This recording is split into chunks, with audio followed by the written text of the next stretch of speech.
All right, I'm recording again now that I have my software figured out, my software difficulties, and by that I mean I didn't know how to run my remote. Any whoosies, back to my bending.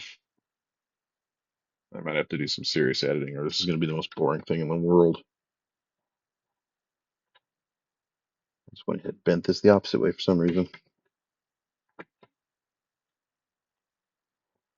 These can get a little tough sometimes because they're kind of small. I'm just putting the cut line just barely above the vise of the jaw by about roughly a 16th of an inch. Doesn't have to be perfect, it'll bend no matter what.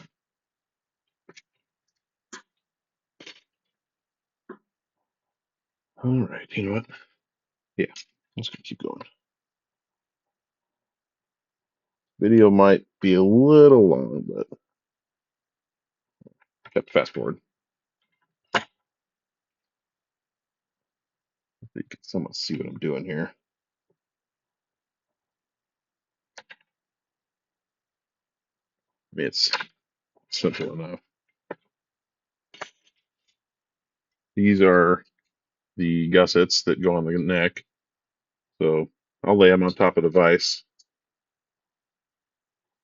They get bent opposite ways. So I'll bend one, face them the same way, or Jesus, face them opposite ways, but bend them the same way.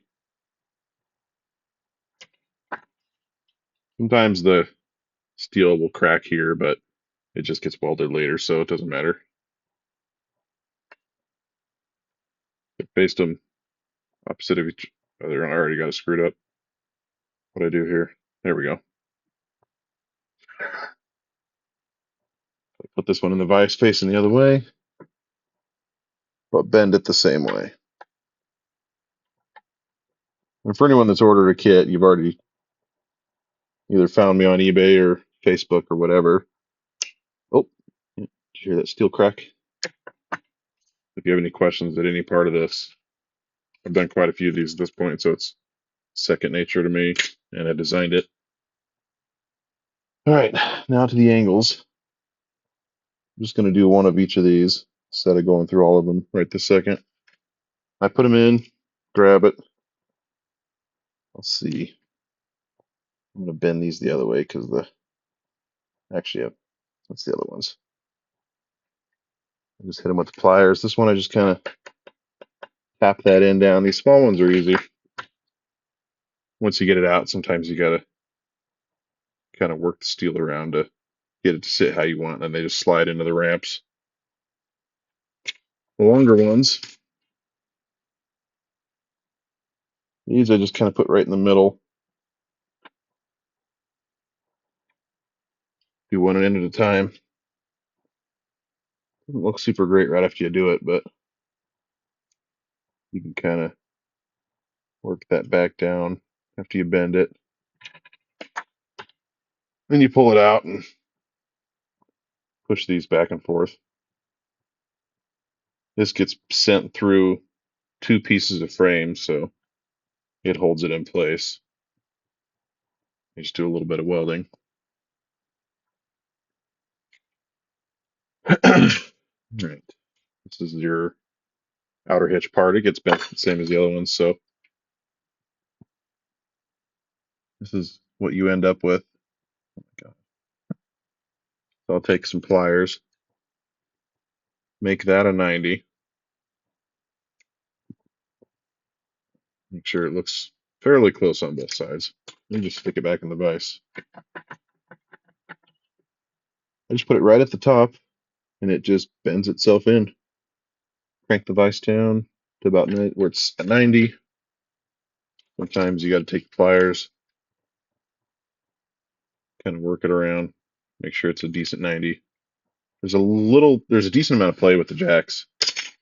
The hitch is a little different. It's a little tighter, so you want to make sure it's fairly close.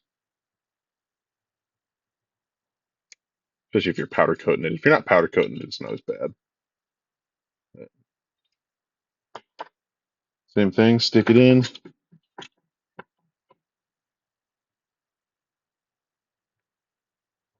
Just squeezes itself.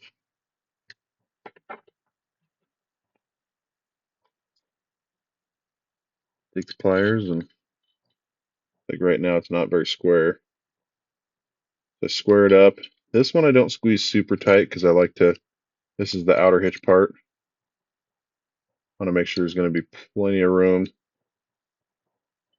for that hitch to slide in and out of there. So there's a tiny bit of a gap right here, but I'm just going to go ahead and leave it like that, and that's how I'll weld it. The outer hitch, or the inner hitch, once I have it all folded up and it's on the table, I'll sand all the corners down to kind of round them, and that helps with after you paint it, the hitch still slides easy. All right, so same basic thing with all the rest of this. I won't record that. When it comes to these, oh, I forgot. You do actually have to bend these. These get bent opposite directions, right and left. I usually put the vise about there. I just guess. I haven't actually built one of these in a while, so you got to bend these down to check it. I'm doing that off camera. Oh, I bet the wrong one. Jeez, guy. All right. You can tell. I think I bent this too far. Let's see here in a second. Oh, nope, perfect. I'm just checking to make sure I bent this the right amount of distance. And then you bend this piece down to match and it all clicks in. Sometimes it's hard to click in, but it fits real nice. So because I put this one in that way and bent it this way, I'm going to have this leg facing the other way, opposite direction, and bend it towards me. Same deal.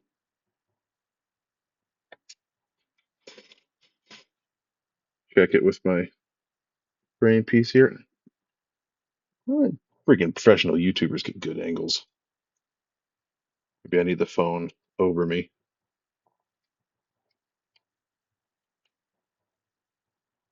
Is outside of this happen to be bent down more, the angle of this is good. So these two pieces are good.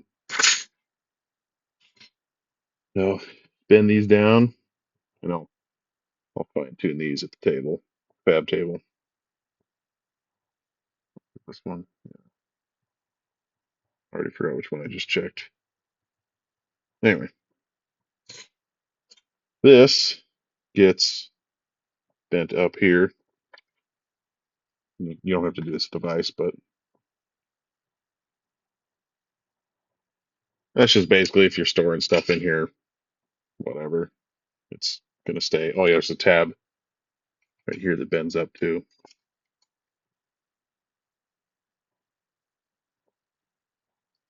And these two bend down just to match the neck.